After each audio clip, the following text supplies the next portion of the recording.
What do we know, Bobby? Murray's on the table. There's apparently deals out there. One that's involving the Hawks with Gallinari. The latest one I heard I was can't figure this out. Gallinari and 3 firsts. You know, like They what seem to want what are we doing like here? they seem to be Pop searching losing right it? now. Is Pop losing it like Belichick? I was actually thinking about that in the car on my way home to do the show here. Pop, you almost look at him in that Bill vein. It's like, all right, your great asset right now is your coach.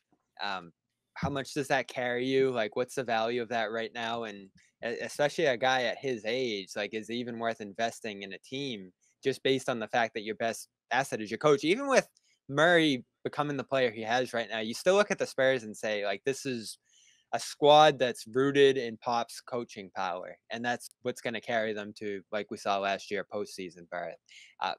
Maybe they don't buy that, like especially the fact that Pop's probably going to retire in the next year or two here. Maybe they're organizationally looking at this and saying, all right, Murray's great. How long is he going to be here? We can sell high on him right now and restart ourselves ahead of this draft that's going to have a guy who potentially is a otherworldly player in Victor Wembanyama, however you pronounce it. So is this them pivoting toward tanking potentially? And you get a Bucks Holiday-esque return to stack up these picks into the future? Because you've talked about this, John. That's sort of for the teams that are on the other side of getting 4 or 5 picks. That's been a restarting option. Now, I guess the Rockets didn't get there with what happened in Brooklyn, but it was a worthy shot because if Brooklyn falls apart this week, all of a sudden the Rockets are in business with their own They picks would have been and Brooklyn's. instantly in business. Yeah. Yeah. So there's a world where this makes sense. I just don't get, like, John Collins coming back was kind of dubious, I thought, and then Gallinari certainly just as expiring money and Hawks picks. They could be fine, but I don't know. Like, it's just weird to me to have this piece that looks pretty good in Murray. Jimmy, what do you should think? be under cost control and want to dump him.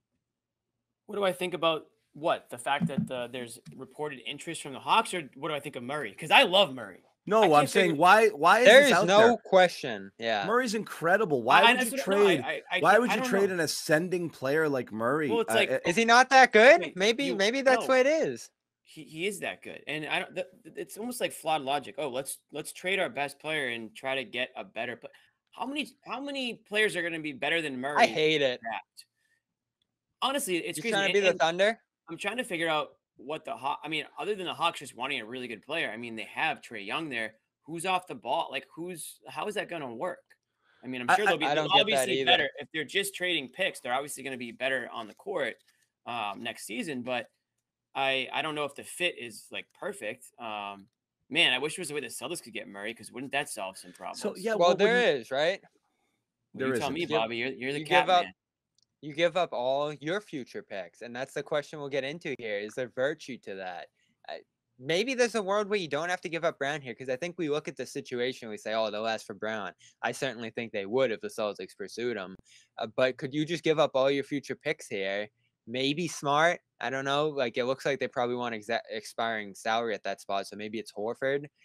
I don't know. But there should be a way you can get in on this. And that's the thing. Gallinari's expiring. So if that's an actual trade being talked about, then it leads you to believe that they're not looking to take on pieces. I think the worst type of player they could trade for is someone like Jaylen Brown, who they have no certainty that they could keep him. Not saying the Celtics would want to do that, because again, you're moving backwards, but without a guarantee that you're going to sign this guy long term, why would you do that? The only thing that makes sense to me as far as what the Spurs might be thinking is, we're stuck in the middle, and we're going to get into we're going to get into the situation where we've got to decide whether we got to pay this guy, and we won't be far enough along yet, and we're just going to kind of be stuck here.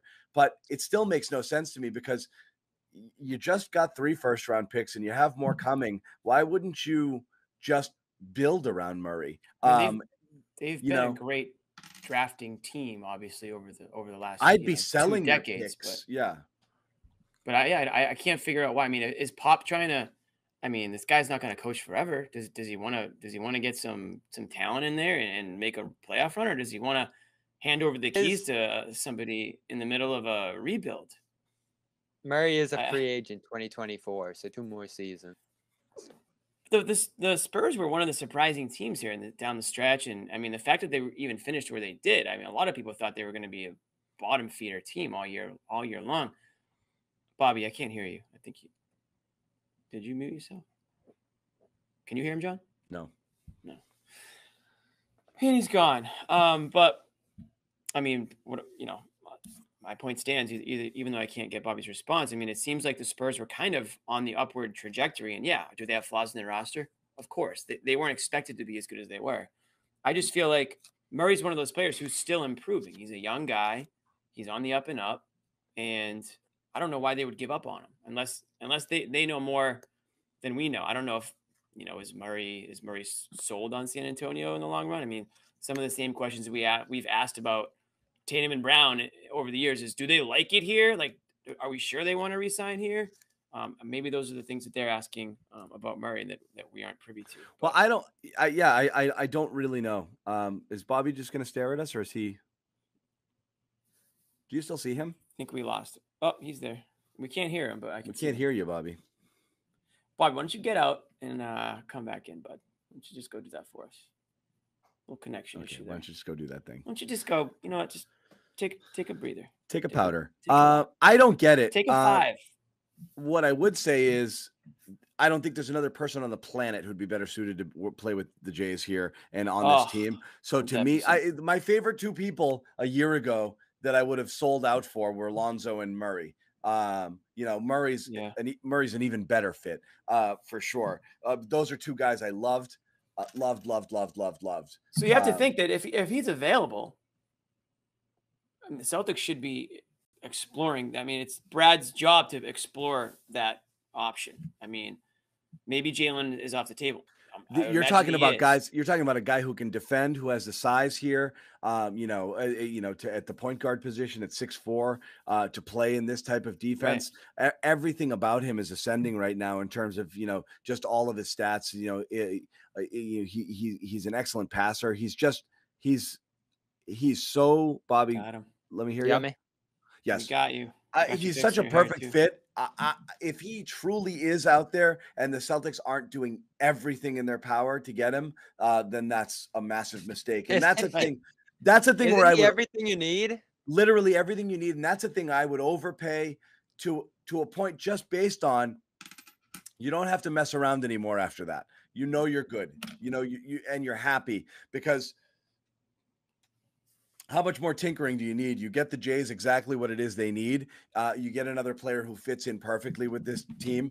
It's tremendous at that point. And then look, you probably look to ship off salary and players, even if it's at a loss, to contain your costs a little bit. So I think Smart might be a casualty. Obviously, if you could offload White, it's something you would expect. But them to try to do. I mean, how much easier would it be to try and get Murray if you hadn't done the White deal? Listen. They had to have asked about Murray before they got White. You'd have expiring in Richardson. You would have had an extra draft pick. Heading in. Obviously, at this point, you would have taken that pick. A pick swap that you've already given away a few years from now. It's just, I don't know.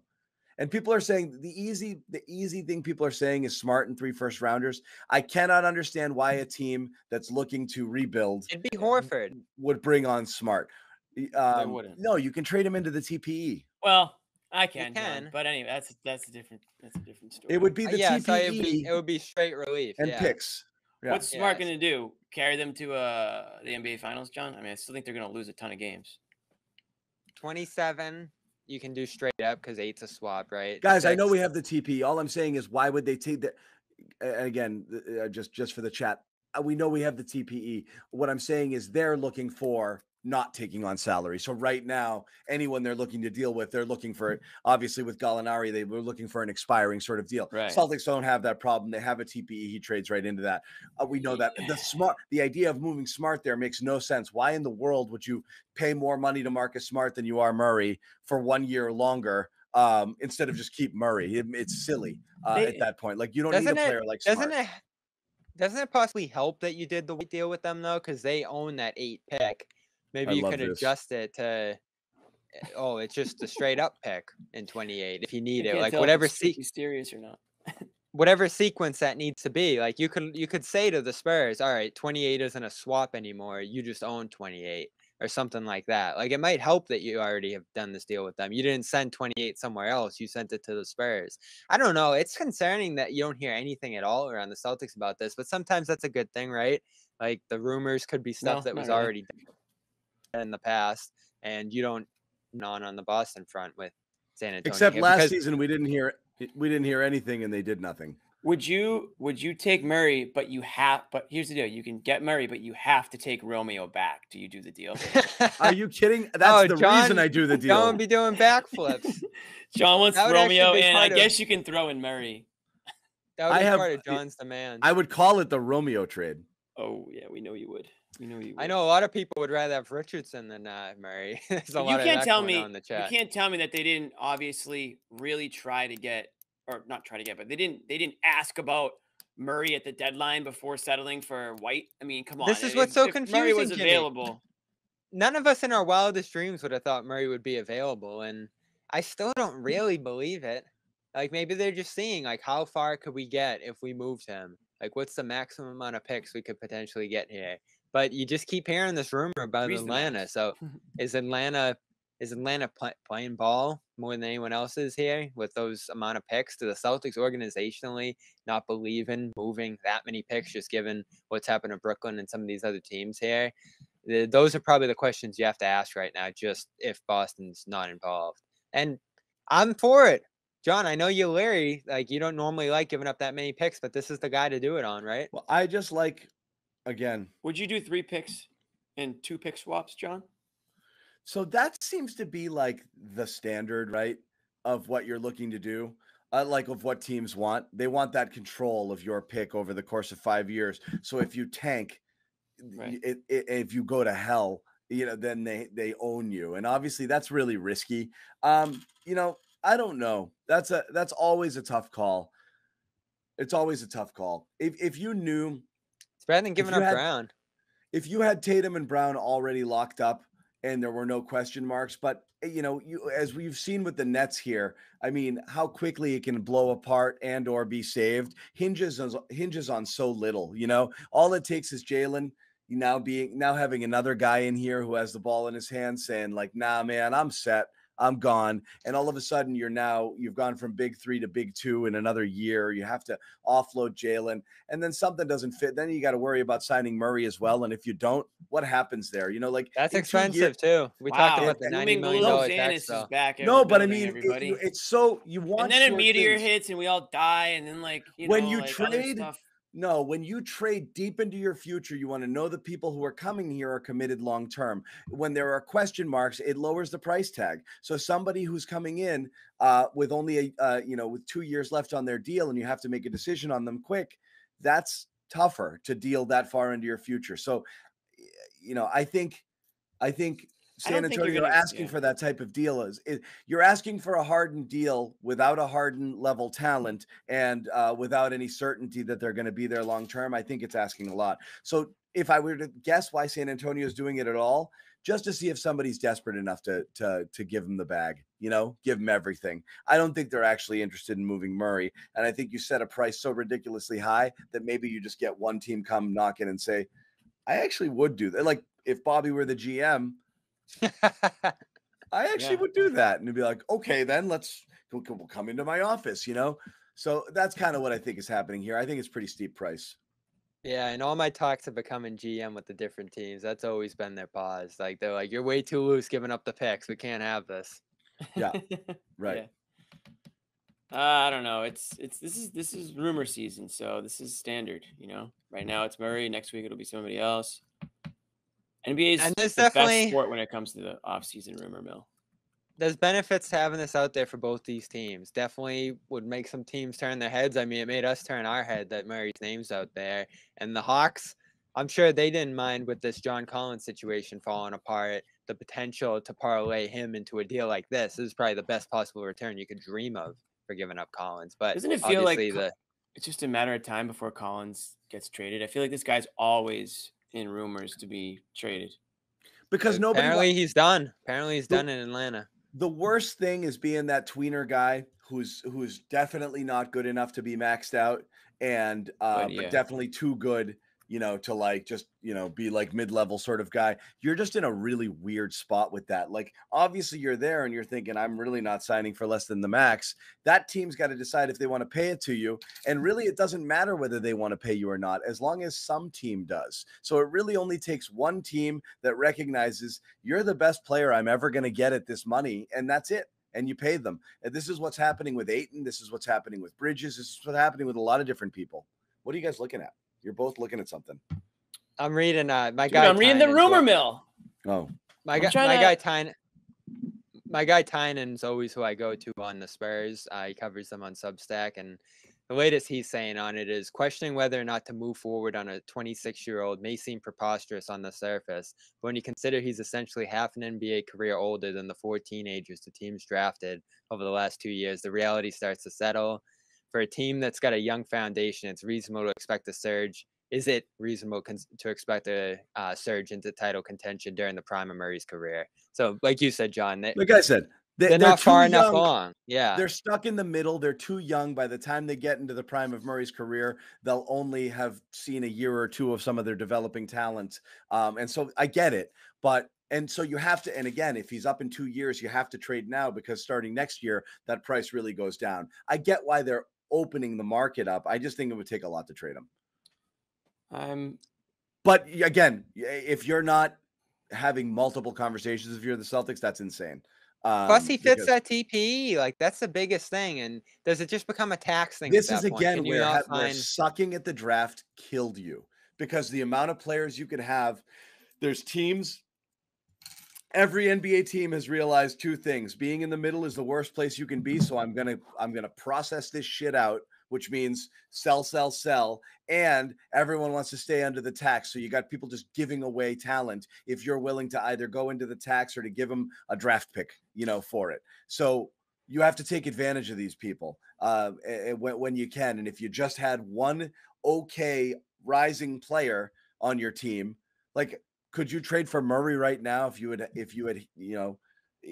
even like Smith was awesome. Even a Sadiq Bey type, Yeah, probably. Bey and a couple firsts gets it done, like, a player of that caliber doesn't even. That seems to be where the Hawks are stuck, right? Yeah, they don't have. You're not even talking Maxey or something like that who really hit for you, or Desmond Bane. Like a team like the Grizzlies that have. And if you had those guys, you wouldn't need to make a trade.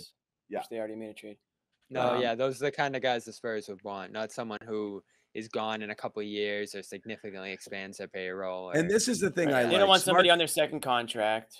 Smart for picks for Murray for TP. This is the type of trade I like a lot.